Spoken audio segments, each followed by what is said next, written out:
Life isn't perfect, and neither are we. Nope. But we know how to face our fears And have some fun. and talk about all the messiest things of life. Like the messiest things. Get connected to yourself, get connected to others, and get connected to the life right in front of you. This is The Connected Life with Justin and Abby. That's me. That's you. And you. Oh my God, Marcus. I almost recorded an entire episode without the audio being recording. I am stoked that I got up and decided to restart the episode.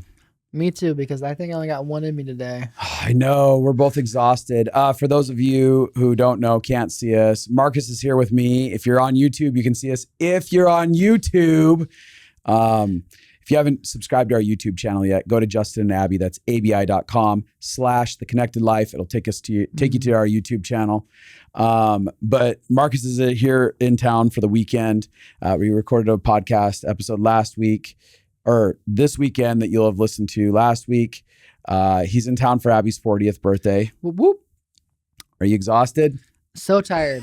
I have a kid, and I do not often stay up till 2 a.m., but last night I did. Oh, it was great. Her party was incredible. So it was like, we had a very intimate party with people. It was very close, tight-knit. It wasn't a whole ton of people. And it was magical listening to people share. Some people performed music and stuff to like celebrate her birthday. There was like a song that was performed that felt like it was written for radio. Yeah. It was amazing. Anyways, you got anything to say to that? Nope. Outside of love birthdays, Abby's a host. We should celebrate her. Yeah. Anyways, before we get too far down the trail of this, two things, guys. We have an upcoming conflict online mini-series conference that you can get on and participate in for free May 10th and 11th. All you have to do is go to Justin and Abby, that's abi.com/conflict.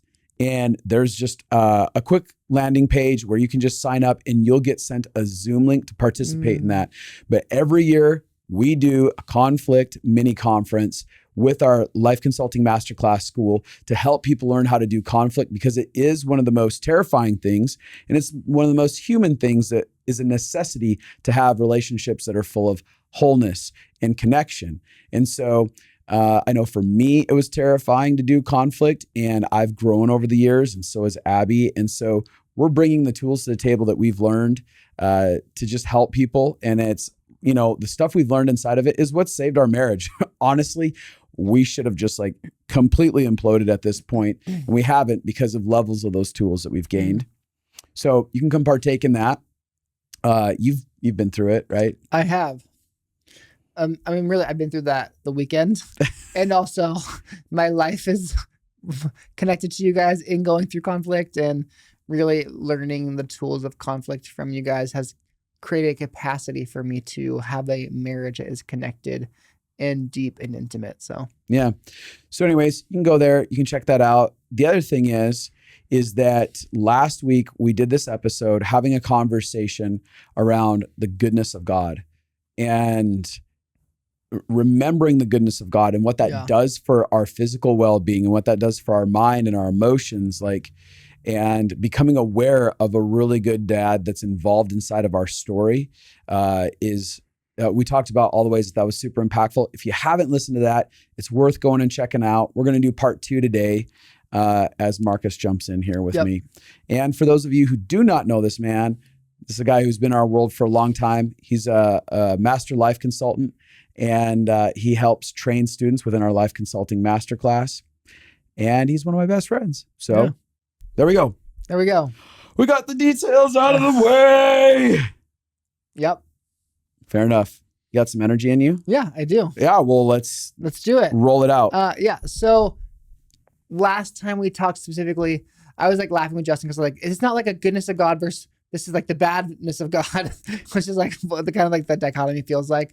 But it really is more like, how do you stay anchored in the reality of the goodness of God when the fruit of your life doesn't always look like that? So like last week was more the fun stories where I didn't know how I was going to pay for school, and then someone gave me money, like the wonderful, wow, God partakes into my story and I see the fruit of that.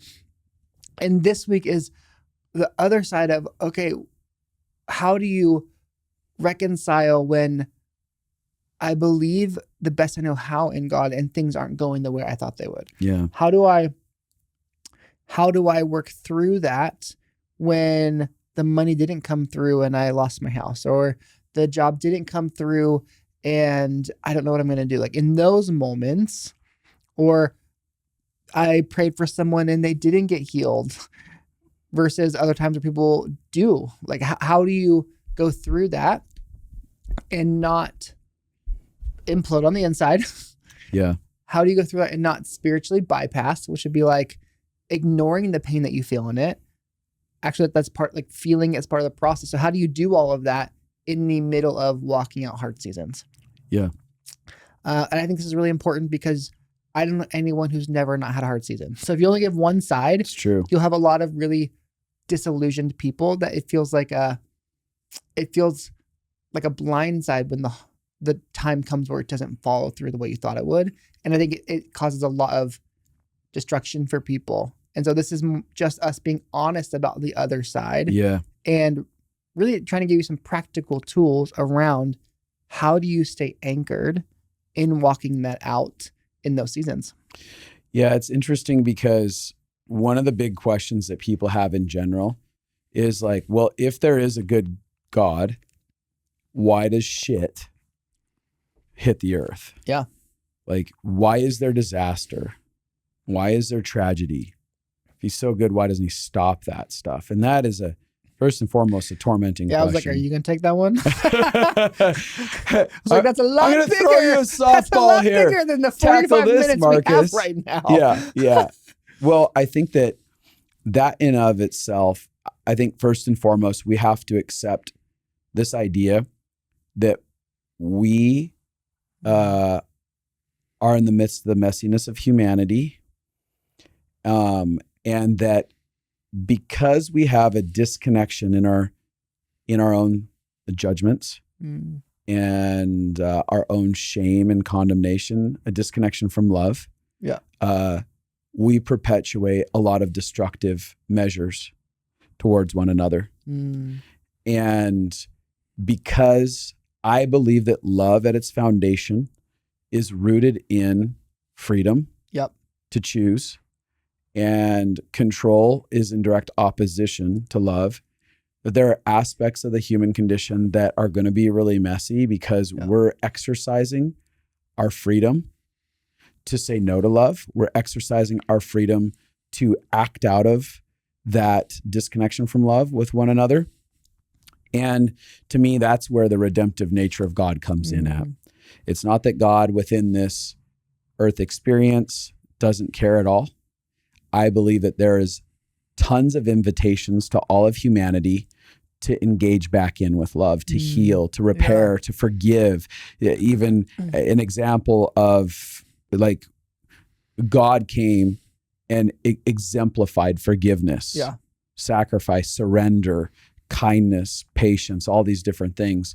And so to me, I think that first and foremost, we have to admit to the messiness of our humanity that plays a role in this. Yeah, that's so good. Because if I don't admit to that, if I don't take ownership for how I'm collaborating and co-creating on earth, then I will get on one side and point a finger and constantly be in blame and feel victimized by this God that created me and the suffering that's all around me. Yeah. So I think that's one of the first things that I want to talk about. Yeah, that sounds great. Which I also think even in that, it's acknowledging that part of being human is, and this is really where trauma shows up in our journeys, and it affects the way we relate to God. It affects the pictures of our story. Where like the places where I have pain from growing up are the places where accusation feels really familiar. And so I start to believe lies that accusation has sold to me. And those lies and the way I protect myself from the pain ends up changing how I relate to you. Yeah. And how I relate to God and how I relate to my spouse. And so there's just these spaces inside of me where I'm in resistance to the thing that can set me free. Yeah. And like love heals and restores and sets free.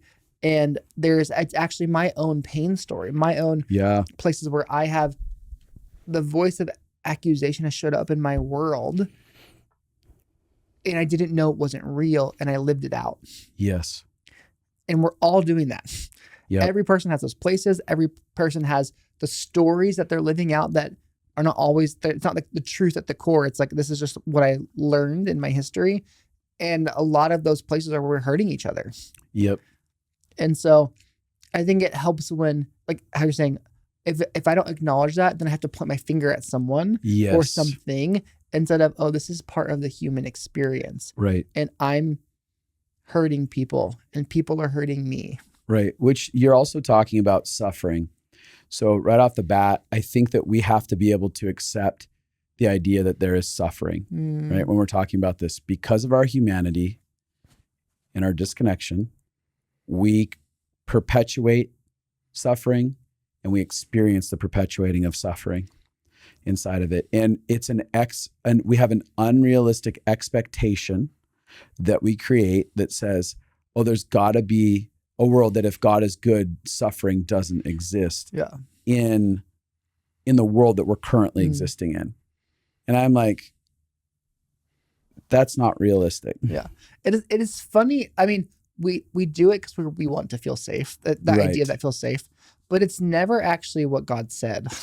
Like it's like the Bible says, in this world you will have trouble, but I've overcome the world.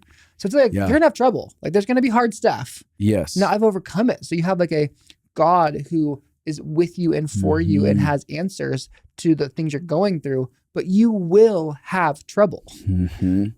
And accepting that is hard. Yeah. That there are trials and tribulations. Yeah. I think the one thing is also with that is that we have this perception that suffering is forever. Whereas there's seasons of suffering. Totally. And no matter how long that season of suffering lasts, even if it lasts, there's aspects of suffering that could last your entire life. While other aspects could not be suffering. There could be aspects of love that are also intertwined inside of it. But there is an end to suffering. Like there is an eternal end to suffering that exists. And so, but when we feel like this is forever, that amplifies it, right? Like if I can't see an end in sight of suffering, then this is a terrible, crappy experience that I'm in. There is no God, or the God that exists doesn't care because I'm forever going to be in this. Yeah. But again, when we can get eyes that see beyond the suffering in the moment, and we see that there's an eternal ending to suffering that exists, and the suffering here isn't going to absolutely destroy us. There's something resilient about the human condition. And there's the possibility, really, if we'll engage love, for us to bounce back from even the darkest of places.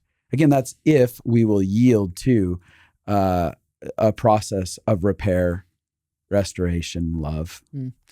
Okay, so let's say if someone can accept, I hear you. You're right. The human experience means that I partake in hurting, or I have my own pain. I'm on my journey of slowly receiving more and more love. Like the resistance in me is there and I'm working through that, and other people have that. How does that play out with, like, what is steps to take when they're in those seasons? Like, okay, I've accepted that. That's part of the process. Now I'm in it. How do I start walking that out to where it doesn't cripple me? Like, okay, how do I build resilience in that instead I feel like I got crippled emotionally in that? Yeah, I think that's a good question. Because again, the suffering or the pain blinds us to God. So that's where we start being like, I don't even know if God's inside of this experience right now. I feel alone and I feel abandoned. And what I was hoping for, what I was praying for, what I was wishing for, none of that happened. I lost my house. I lost my kids. I lost my marriage. I lost all these things. And there's all of this pain that you're talking about, right? And there's aspects of it of a lot of us don't know how to properly grieve. Yeah. Right. So when we're in those situations, in order for us to get to even seeing God in the midst of it, it takes us coming to authentic conversations that aren't blame-filled and accusational, but they're matter-of-fact truth of like, I just know that I feel shattered by the fact that I lost my marriage. Yeah. I feel shattered by the fact that my child passed away. Yeah. I feel shattered by the fact that I lost my parents. I lost my best friend. I lost my job.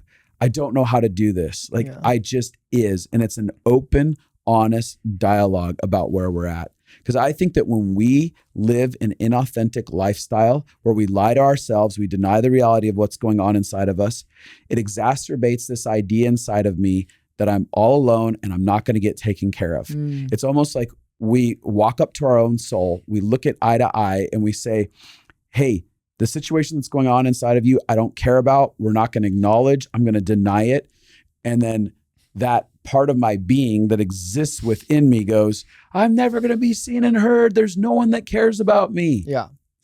Yeah. Which I think, as you're saying that, I'm like, oh, this is so good for, especially like people who maybe have a faith background. I think for a long time, and I grew up like this, where it was having faith meant not feeling that. It meant not like acknowledging it. You shouldn't acknowledge that you feel abandonment. You shouldn't acknowledge that you're hurting. You shouldn't acknowledge that you're scared, because if you acknowledge it, you're not having faith that it could be different. You're not having faith that you're almost like acceptance would mean more like, it's my identity now, versus like, I'm accepting this is happening right now and I'm processing through it. Acceptance meant more like I'm partnering with it maybe. And so faith was more like I push away that this is happening inside of me, instead of really what I'm learning more is faith is I see this is happening and I'm feeling it and I'm inviting the goodness of God into this moment with me. Yeah, exactly. Like to me, the idea of faith is you can't have faith over something that doesn't exist. Totally. So it's like, if I don't have pain, how can I have faith? Yeah. How like, if I'm not acknowledging there's something there, I'm living in delusion. I'm not actually having real faith by denying that something happens. Real faith comes in when I come to terms with the reality that exists and say, and I'm believing that there's a love that transcends this moment that wants to come meet me inside of it. Yeah. Yeah. Yeah. Huh. You have more thoughts? Yeah.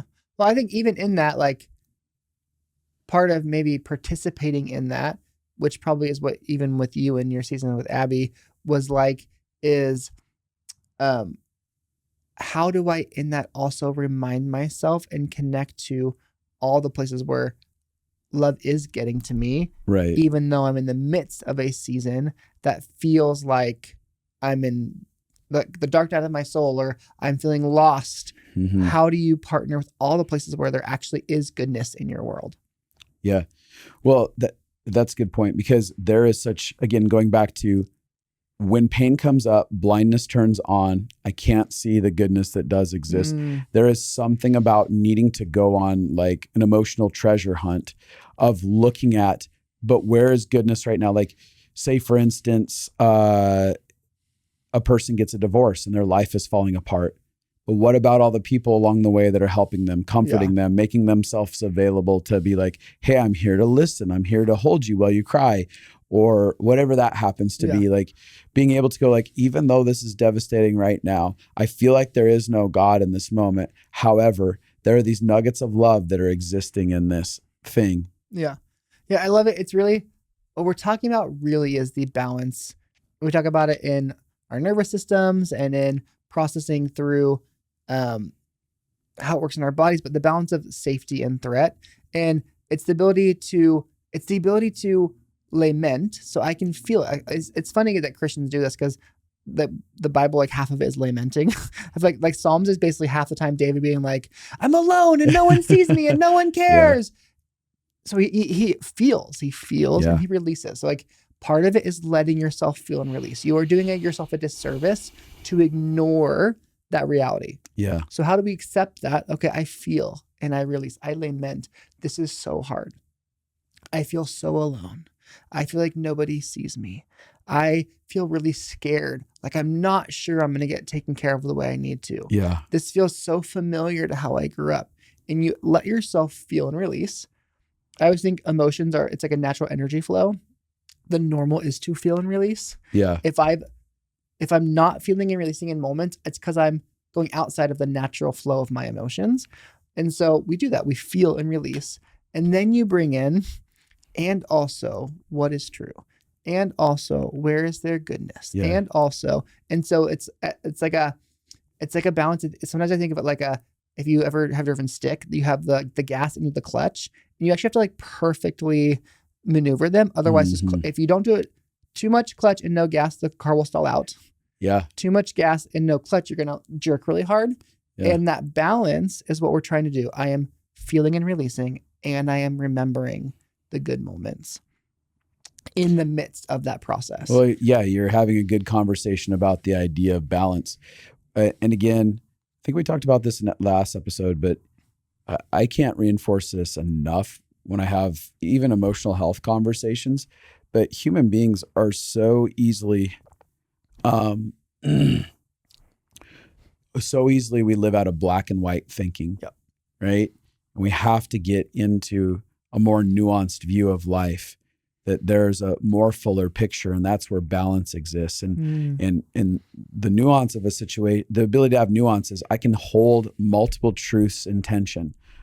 Right now, there is great suffering in my life, and there is beauty that is existing all around me. And that to me brings such a sense of peace and capacity to healthily process through, grieve well, because I'm going like, yes, I'm holding on to the idea that goodness exists so that I can go to the dark depths inside of me. Yeah.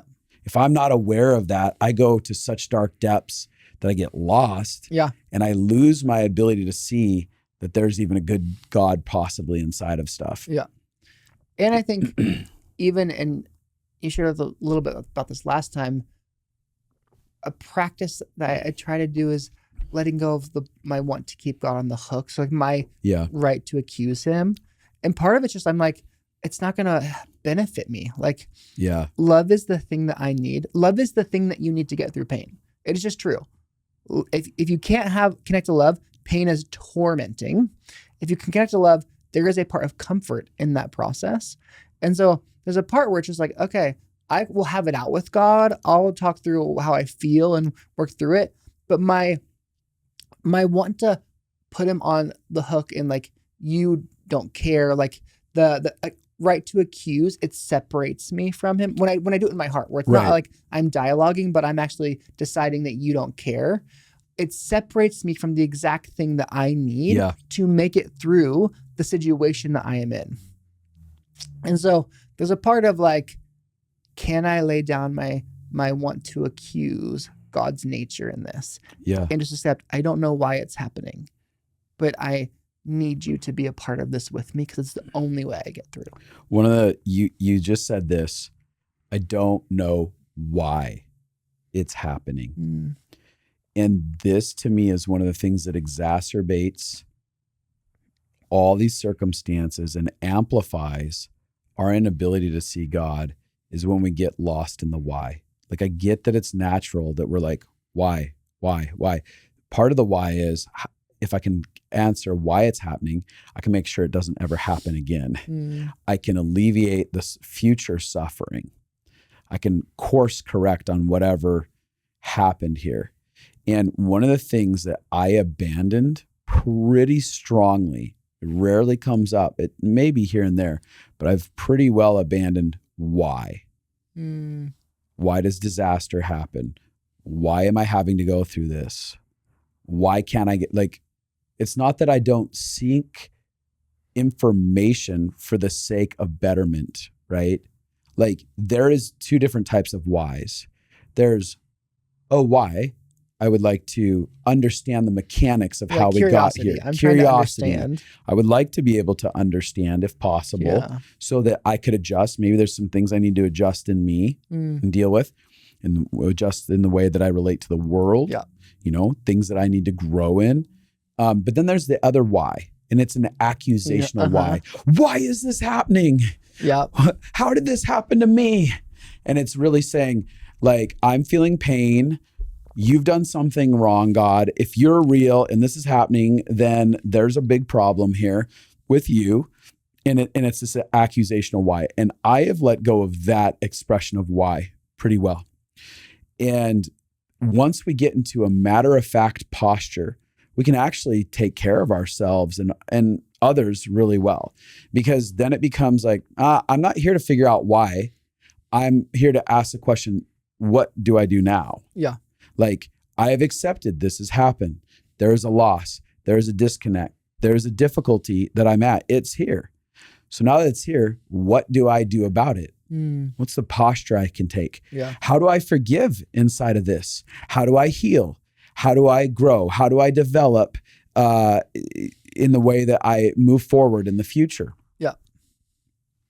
So why don't you, we'll both, like, let's do some story time, because I think it helps to apply the ideas when they hear it played out. Why don't you share, because really for you, this super played out in the season where Abby was really sick and you were working through your why with God in a place of honestly like letting that down to be able to have God be with you in that. What was that like? Yeah. So again, in the last episode, I talked about the idea that I was melting down, really angry. I was very authentic with God, being like, I'm angry at you. I hate you. Like, if you're really good, then you would be taking care of Abby in these ways. A good dad would repair her, like tons of accusation. Yeah. I didn't feel bad about it. Like, these are things that were inside of me. And so these are conversations. I am a person that deeply values authenticity. Like, I won't throw around compliments if I don't mean them, because I'm like, I feel like I'm lying and it's inauthentic to me. So even my relationship with God is a very authentic one inside of it. And there's no secrets. So inside of that, as I'm processing it out, I'm looking at it and I'm realizing I'm not accepting that this is where I'm at. Wow. I haven't accepted, oh, she is sick. She could die. Like, I'm resisting just acknowledging, hey, this is where this is. What do I do here and now in this moment? Yeah. I wasn't just sitting with, oh, I just feel out of control. I feel like someone I love a lot is in pain, and it's hurting me to watch them in pain. Wow. And there was something relieving to my soul as I began the journey of like, I'm going to accept that this is what it is. I hadn't up until that point accepted that every human being has their own journey of suffering that they must take. Like, this is part of the universal human condition. There is beauty that we are like invited to experience, immense beauty that we as humans are meant to experience. And there's immense expressions of suffering that are also part of the human condition. Again, I was like, oh, I have to decide that it's okay for her to go on a journey of suffering. I've been trying to take that away from her from the beginning of us getting married. Wow. Whether that looked like me trying to change who I am so that she doesn't have to feel pain in the relationship, or try to change the external circumstances that she might be having so that she doesn't have to feel suffering. And that was a condition that I had created for a lot of the people around me. I will love you well enough so that you don't have to feel a circumstance of suffering. I will sacrifice enough things so that you don't have to feel the condition of suffering. That for you, why did you want to protect people from suffering? Were you afraid? What did that mean if the people had suffering? One, there was an expression of codependency. That was very strong inside of me. There was a belief system that somewhere encoded in me, I am here to make sure that people don't have to feel bad feelings, which I think got really encoded through childhood. There are places where the more that someone suffered, my own triggers got hit. So their fears provoked me to have to feel and look at my fears. Their sadness provoked me to have to look at and feel my own sadness. And I was already like different places in my life I was already running from or drowning in my own stuff. I don't want to feel someone else's that confirmed that, yeah, we're all going to be swallowed alive. Yeah. And I think that there's also, when you truly deeply love someone, there is a longing for their wellness, period. Yeah, totally. And there's purity in that. And I think that is something that I think is really good to highlight, is that there were many different aspects to that. And there was pure intentions, and there was things that were rooted in my own triggers. There were things that were rooted in my broken belief system. But that was part of me coming to terms with suffering and accepting suffering. It was like something that I accepted for me personally. But as a child, I had accepted, well, I just live a life of suffering. That's the normal thing that I know. So, okay, there was a lot more acceptance for my condition, but not acceptance for the reality of others' condition. Yeah. You and I are different. I was like, no, I can outrun suffering. Like, I can be so good that I'll never suffer. Yeah. And so on your journey of actually taking those things, I actually love that we're talking about the idea of parts, like, of yourself, where it's like, most of us, it's not it's not black or white. There's like parts. So there's a part of me that's like, purely, I love my wife and I want her to be well. Then there's a part of me that's protecting myself because if you're sick, how's that affect my life? And there's a part of me that is working through just acknowledging actually that suffering is part of the human experience. So there's all these different parts showing up in moments. But as you started accepting the reality of those, how did that change how you related to God in that process? Yeah. So as I'm beginning to accept those things and look at those different areas, there becomes this space where suddenly I can decide, oh, you're not the villain in this story. You know? I saw, like, in my head, like, it's kind of like we're just one by one taking things off of God. And we do this with anything, whether it's our spouse or finances. We, like, put things on things. And so I hear you saying, like, oh, I was taking these things off of God, which helped me change the way that I was relating to him. Yep. I was lifting all these weights off of God. I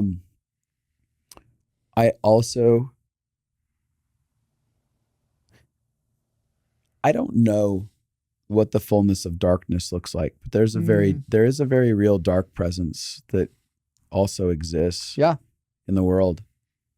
And it was very easy for me to hold love accountable for all the pain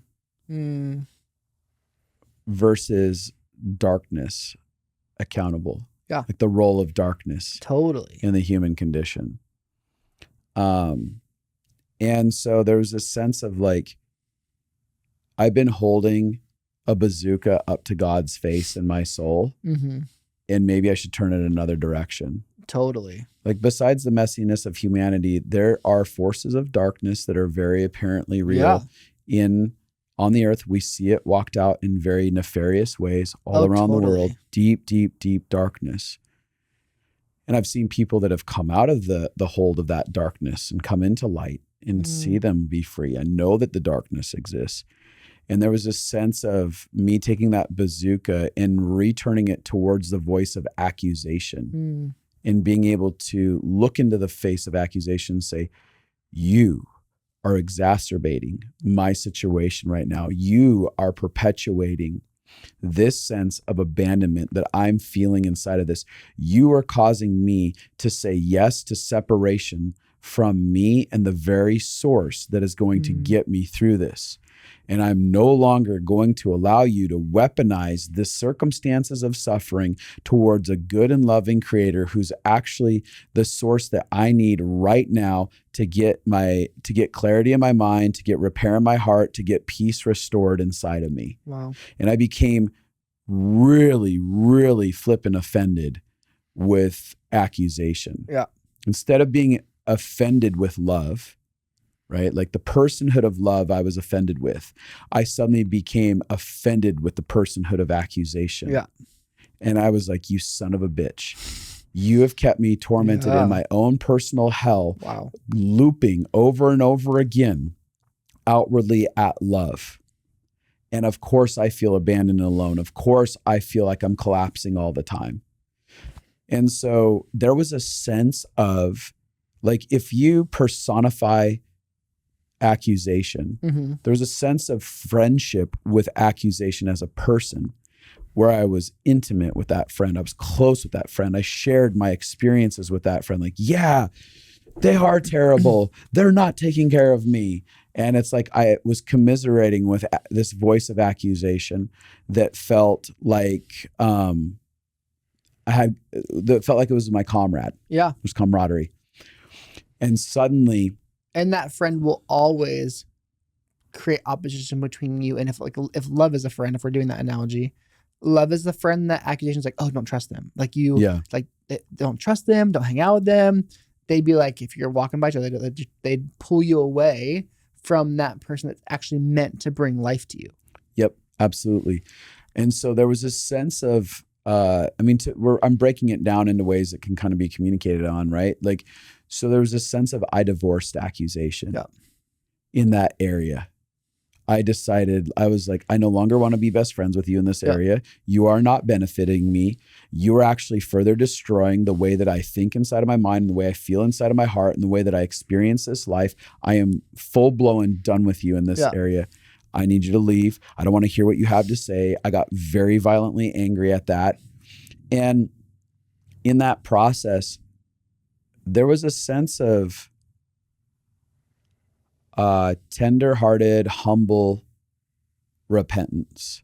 Like, to me, repentance has such an ugly connotation to it because of examples of it within religious institutions. But there was, to me, repentance is a reckoning with oneself. It's coming face to face with the reality of our condition. It's no longer living in denial about something that's really happening in our lives. And so I really entered into, oh no, the truth is, I've totally been an accusation. I've been partnered with that. I've separated myself from love. I desperately need love. And there was this idea of, because to me, God is a very personified real friend who's close to me. Yeah. And any friend who I've sat accusing them when they've only showed up for me and been good, like, I don't feel shame in it. I feel a genuine sorrow. Yeah. And there was a sense where I was like, Dad, I'm really sorry. Like, I know you know my heart. Like, you don't need this, but I need to tell you this. Like, will you please forgive me for standing in accusation towards you? I've agreed with that monster for far too long. I really do need you.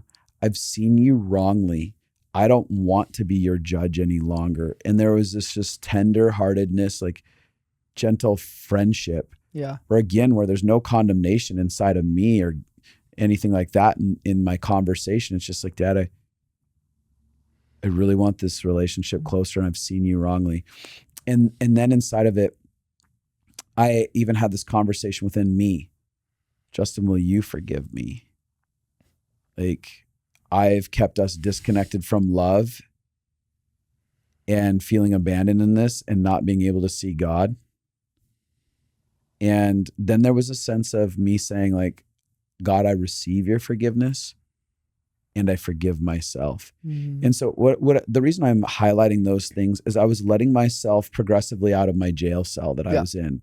Each level of both acknowledging, like, oh, I've been in broken thinking here, in a broken process, without condemnation, self-condemnation, was one step of getting the key and starting to turn the lock. And the next step was like actually being receptive of forgiveness. And I could feel my soul be freed from that specific jail cell that I had been standing in. You know, probably walked into a bigger jail cell that I still furthering as we get more freedom. We're we're getting out of our boxes as we keep stepping into the bigger box that we realize we're still in. But what it did in that is it brought this deep sense of relief and revealing. It's suddenly, I could go, oh, I can see you now, Dad. I can see these steps, like where you're at in the journey with me, where you're lending strength through relationships. Like, again, we talked about that a little bit in the last podcast, but suddenly I start seeing it and I'm like, okay, I've come to terms with there's a finite amount of time we're on this earth, and it may be the end of Abby's finite time with me. That doesn't mean that there's not other experiences and healing for me and opportunities outside of it. And that doesn't mean that I won't be able to have an infinite encounter of love on the other side of this earth, even connection with Abby, even if she does go now. So I'm going to come to terms with, for this moment, I have grace to show up this way today with her, to experience the love we have to share in the midst of this suffering, and to experience God's love for this moment that feels very dark. Wow. In that, how did that, like, did it look like now in moments I'm able to, when I'm crying out, because it didn't like it's not like all of a sudden the pain's gone. It's like, oh, this is still actually hard. Was it more like, oh, in that moment, I can feel God's comfort with me? How did that change the experience of still being in a really hard spot? Yeah, I could feel comfort now. My walls of resistance weren't up, and I felt a sense of internal comfort even when the circumstance had yet to change. It was like this feeling of like, I truly know I am not alone right now. Wow. I truly know that in the end, this is going to be okay. But the definition of okay had changed. Because in my mind, okay meant that Abby had to heal. Yeah. Oh, totally. Right? Okay is that the thing that I'm facing is fixed, and then I will be okay. Correct. So it went from this external idea of what okay is to this sense of like, oh, what true okayness is that my soul is going to get taken care of. There's going to be enough love to repair it. I'll be able to grieve whatever needs to be grieved. I will get to connect to happiness and joy in victories as well, and I'll have celebrations. There's still a fullness of life to be lived. I'm going to be okay. And again, that gave me such a sense of deep comfort. And I could just be. And I quit assessing. A lot of us can't see God because we're busy. This is my friend Paul Young, who wrote The Shack. We've talked about him a lot on here, been a dad figure. And his conversation has always been like, hey, stop future tripping. Stop taking a trip into the future that isn't promised to you. You don't even know if he's like, you could get hit by a bus tomorrow, right? And tomorrow's not promised. Because he says, there's not grace for events that haven't happened. Yeah. They're imagined scenarios and nothing more than fantasy until that day comes anyways. But there is grace for today. And there is enough grace for this singular moment that you're in of this day. And that looked like what that means to me is like, I don't have answers to problems that have yet to cross my path. And so a lot of times I was feeling discomfort living in a false future. I found myself finding comfort as I got present with today and said, it's just today. I'm not going to think about how we're going to get Abby's health taken care of. What do I do about taking care of her today? What is the step today? That might mean I'm told to make a phone call to someone in Spain, which is what we did for her, right? That might mean that I just cook her a really good meal and I sit and I hold her in my arms while she cries. And I have grace to hold her. I have grace to be kind with her and patient with her. Like I might have grace that day to fall into one of my friend's arms and sob cry. But what do I have from moment to moment? And that has been the game changer, because then I could feel God when I'm in the moment. Wow. When I get outside of the moment, I lose sight of God in difficult circumstances because I'm imagining a future where God doesn't exist anyways. Totally. In my abandonment, in my fear, I create scenarios where he doesn't exist. But if I can get present with this very moment, I can have an encounter with the presence of God, the heartbeat of God, the experience of God. And then I can go, I just know God's here. I know I'm not alone. And that is what matters right now. And now I'm being reminded of the things that I need to remember. That's so good. So good. Yeah. Yeah. And I'm just going to add to that. I mean, that was so good. I was like, do I have anything else to say? Is it over? Is that how we end? But some other like practical things that I think are helpful is there's a verse in the Bible and it says, and I love this because I think this is where it's also somatic in regulation. It says, whatever is true, whatever is noble, whatever is right, whatever is pure, whatever is lovely, whatever is admirable, if anything is excellent or praiseworthy, think about such things. And so in those spaces, when you live in the present moment, then there might be moments where Abby is in a lot of pain. And there also might be a moment where you go to, I remember this happening for you. You went to a juice bar and someone met you there and you had a conversation and you had a moment of love. Yeah. Or for me, like in this past season, we had our first kid and it was big change for me. And I had a lot of anxiety. Like I felt like for a year I had anxiety most days, some level. And just moments like, okay, I'm going to go on a walk. And even though I didn't sleep last night, and even though I'm feeling a lot of nerves, I can see the sun setting and I feel the warmth of that on my face. And I'm going to pause in the midst of something that is hard and let that good moment affect me. Yeah. Yeah, you've done a lot of that. Tell me just a little bit more of how you've navigated some of the difficulties when it's felt like God isn't there. Yeah, well, that's part of it to me is like, okay, Yeah. I just know any part of goodness is because it's in the nature of God. really So I'm good. like, I may not be able to see it in this area, or I may not like, I don't know, the Christian activities. I may not read and feel something, but I know that the ocean is really big.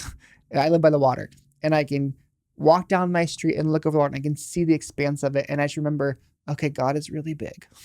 Because sometimes I just need to know, like, I'm not the biggest person. So just knowing there is a God who created a really big earth. Yeah. Like he's bigger than me. Just that idea feels comforting to me. And so finding any small way to pause and have a moment where I'm recognizing, and this is where it does matter that you can be present in the day. Yeah. Because that is a present moment I'm experiencing. And each one of those is helping my body to regulate, and it's building collateral in my brain. Like your brain mirrors, and if all you're seeing are negative things or threat, it'll mirror threat back to you. And so every time I'm having that moment, or like you're in a hard season and you recognize, oh, that person was kind to me at the store. Yeah. That is telling your brain a story of there is still goodness in life where I'm at. Yeah. What do you do with disappointment? When I feel it. Yeah. Yeah. And I think I think with disappointment, I've had to work on acknowledging it. So naturally, I probably was a more person who would spiritually bypass or had a lot of denial. So be like, oh, that's fine. I'll get over it. It's not a big deal. God still loves me. Like I would try to push disappointment away because it felt really scary to me. Mm-hmm. And so I've learned to sit with it. Like, okay, this feels really hard. Yeah. What do I feel? I feel scared. I'm going to let myself feel that. And not because I'm not conjuring it up. I'm just feeling what's already there. It's just like I'm being less of a fake person. That's true. And so I'm just feeling what's there. And then I can think through, and also, what is a balance of truth? So like that can be real. I always think my emotions are not always truth tellers. They're telling me a story about myself. Yeah. But they're not always telling the truth. Yeah. So like, I mean, we moved to San Diego, which is one of the most expensive cities in the country. And I had a lot of finance emotions come up because I was like, how can we do this? And can we afford it? And we had to have different seasons because my wife didn't work for a season. And I had all these fears around money come up. And I'd feel them like, I feel scared. I feel alone because I'm in certain seasons, I'm the only one working. And we just moved. Our rent tripled in 2 months. Like that's like not a fun process. Yeah, that's a huge adjustment. So I'd feel it like, okay, there's fear that's coming up. Okay. I'm not going to shove it down. It's not bad to feel that, but I don't want it to run my life. So I feel it. And then I would go on a walk and be like, God, I need you to remind me that you're a provider. Yeah. Because I'm disconnected. Fear feels more real than the goodness in your nature. Can you remind me? Mm-hmm. So sometimes I'm asking God and he's telling me, or Brie and I would go on walks and be like, hey, let's just share stories of moments where we were taken care of financially. Because I'm remembering the truth that we are taken care of. Because when you're in threat moments like that, what often happens is your brain shuts off from every moment where you have been taken care of. Mm-hmm. So even though you went through a really shitty season, you also have had so many moments of love in your life. Yeah. But your brain starts to not see that the accusational voice is not going to tell you. But also over here, that person really cared about you. Like actually, accusation is not a fair play. Like he's not playing a fair game because it's only telling you a part of a story. Yeah. And so I feel it, I release it, and then I tell myself a full story, which is there are also so many moments that I've been provided for. Yes. There are so many moments where I wasn't sure how I was going to pay for something and it worked out. Yeah. And so Brie and I would just go on walks and do remembering walks, or we'd go on walks like, okay, what are stories of who God is like? Well, in this moment, if he can get enough money out of a fish's mouth to pay taxes, he can help us pay for our rent. Like we would just like, Totally. How do I reconnect to truth in the midst of a moment where my emotions or my situation isn't aligning with that reality? Yeah. It's very interesting because, what were you going to say something But more? I was going to say, this is where it's important that you can have both, because if you just do that and don't feel and really feel your emotions, that's what spiritual bypassing is. That's what it can look like. I'm acknowledging these spiritual ideas, but I'm not acknowledging my human experience. Right. So it's a separation. And so being able to do both, where I do acknowledge my experience, I can feel emotions. I can call Justin and be like, dude, I'm feeling so scared today, or I'm feeling so alone, and I feel like I'm not sure how it's going to work out. Like I can be a real person. And then I can also connect to a greater reality that is true beyond what my circumstance is telling me in the moment. Yeah. It's really good. I had a thought and it like flew out of my mind. I might jump into something else. So what do you think causes disappointment? What do I think? Well, part of it is unmet expectations. We have an idea of what something should be. And when it's not that, we have to process through like it's like, oh, I thought it'd be this and it's this. Well, how do I deal with that gap? This is disappointment. Yeah. I think that that's one of the things that we all have a propensity to expectations versus living out of expectancy. Yeah. Expectancy is this hopeful thought that there's going to be beauty in our lives, resolution, redemption, restoration. And there's almost a sense of like curiosity and wonder in expectancy. It's just like, I don't know how it's going to work out, but we're going to make it to the other side. I'm waiting to see the beautiful story that unfolds in the midst of chaos, difficulties, losses. But there is a sense of like us having to eradicate expectations. Like, and that's hard to do because we're like, well, does that mean give up hope? No, that means give out the way the outcome is supposed to look, the way we get there, how we get there, what our full life looks like. Like part of me is like, I like embracing the present moment is like, I'm here in this present moment. I'm learning how to love. I'm learning how to come alive in the midst of it. I'm learning about practical human things like how to pay taxes or how to, like navigate, I don't know, a relationship or whatever. Like I'm just learning and growing and being present with this. And I think that helps eradicate a lot of unrealistic expectations of being like, I don't know, I have longings, I have wants in my heart, I have desires I'd like to have. And I know that I can have joy and happiness right now because it's a present experience. Fulfillment is a present experience. I can be in the midst of a relational disconnect with you and still have a present experience of fulfillment inside of my soul if I'm able to be present with so many aspects of life. Yeah. But again, like going back to when we as humans veer into these expectations, we of course we'll feel like God doesn't exist when we've hinged all of our life on these like creations we have in our mind of what we think our life should look like, our relationship should look like, timing of how things unfold. We judge stuff way too quick. And I've been on the journey of suspending my judgment about my life and what it should look like until I'm on my deathbed. Totally. Like I'm progressively learning how to suspend my judgment so I can be like, I don't know. It's too soon to tell. I can't wait till the end to look back at the book and be like, what was written with my life? Oh man, that looked like it was going to be a pitfall, and so many cool things happened that saved me. I love the idea. It is just too soon to tell. Like I was like, I should tell myself that in moments like, I'm feeling a lot of fear. This is too soon for me to land on what's going to happen. I don't have enough time out of this. You know, and you hear the countless stories of, say, entrepreneurs, this is on a side note, who like go completely bankrupt. They build all this wealth and this empire and it falls apart, and then they do it again. And then that falls apart, and then they do it again. And you hear these stories of like in the moment, if they decided like, nah, it's over, that's it, and they make too many judgments on it, then they could get trapped there. Or you could go, it's too soon to tell. And they're like, oh man, I went through that like a couple times. Like I'm on the other side of it. Like I got this one story of, this is as a side note, I'm bunny trailing real quick. But I was working with this business, a couple of guys in a business, owners in a business, and they had a very successful business that was doing very well financially. They were like, yeah, we're crushing it. We feel so great about it.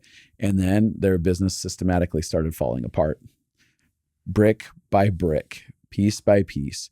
And then they went through 2 years of darkness, being like, we're going to, you know, we may have to go bankrupt. We're going to lose everything. We're going to, we may lose our homes. Like it was like crazy stuff that's happening. I kept telling them basically the idea, it's too soon to tell. Like Papa's in this, even when you can't see it. And what's being brought up, the gift inside of this that you're apprehending right now is being able to get free from your fears, your insecurities, your self-hatred, your passivity. Like I was like, let me just remind you, like these things could not be looked at without the flames of this fire that would actually refine you in the midst of it. And I watched as they're like, all right, I'm just going to believe you. I'm just going to trust you. And they kept having to make tough decisions and grow and develop unto, you know, recently I got a call from one of them who was like, we have a very large piece of debt. A lot of it, like half of it had already been chopped down and there was still a lot left, but they had gotten to a place of like peace and joy and just being like, it's going to get taken care of. And this extremely wealthy business coach mentor comes to them and says, hey, I'm about to sign a deal that's going to net me an enormous amount of money. I'm going to eradicate your debt. Wow.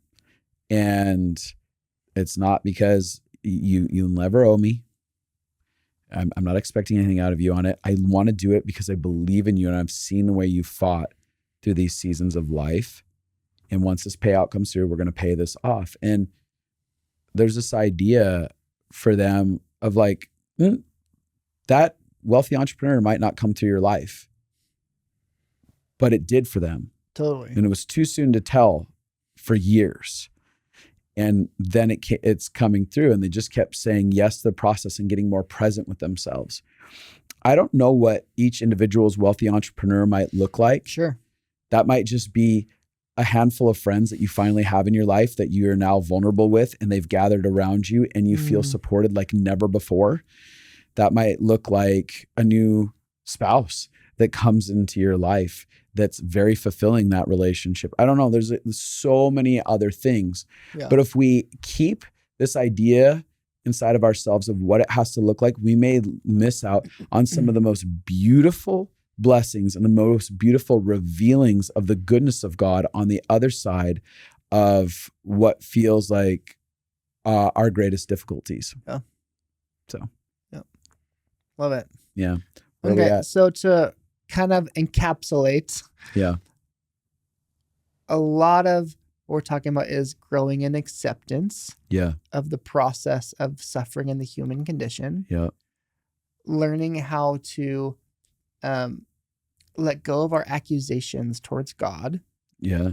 so that we can have him be, we can be open to him being with us in the pain we're in. And how do we stay present enough Yes. in the moment at hand to see the goodness as well as the hardship in the middle of what we're in? Yeah. Yeah. It's a very powerful posture to put ourselves in. These basic principles cause us to go into a deep sense of empowerment. Yeah. That's not about control. It's like, but I am changing the way that I manage myself, the way that I see the world, the way that I express myself, the way that I take care of myself, the way that I allow myself to be loved and taken care of. A little bit what we're actually saying is you can't control pain. Like pain will happen, but you can help decide how you experience it. Right. Where How it's you like navigate it. Suffering and hardship is just part of the fact that we live in a world where there is brokenness. Yeah. But you can partake in creating how will I experience the process of suffering? Yeah. So good. Oh, I'm so glad you're in town. Me too. It's a good conversation. Yeah. I don't know how you want to end this. How do you want to end this, Marcus? Yeah. I mean, my only thoughts really were taking some of those three things we just said and kind of maybe thinking through in your own world, where am I landing in my beliefs about, or my process with pain? Am I holding things against God? What would it look like for me to let him off the hook? And what would it look like for me to be able to be present enough in the spot that I'm in to experience some of the goodness that's actually right in front of me in the middle of this process? That's great. How can they contact you if they want to contact you? You can reach out to me on Instagram at marcus.j.miller, or my website is marcusmillerconsulting.com. Awesome.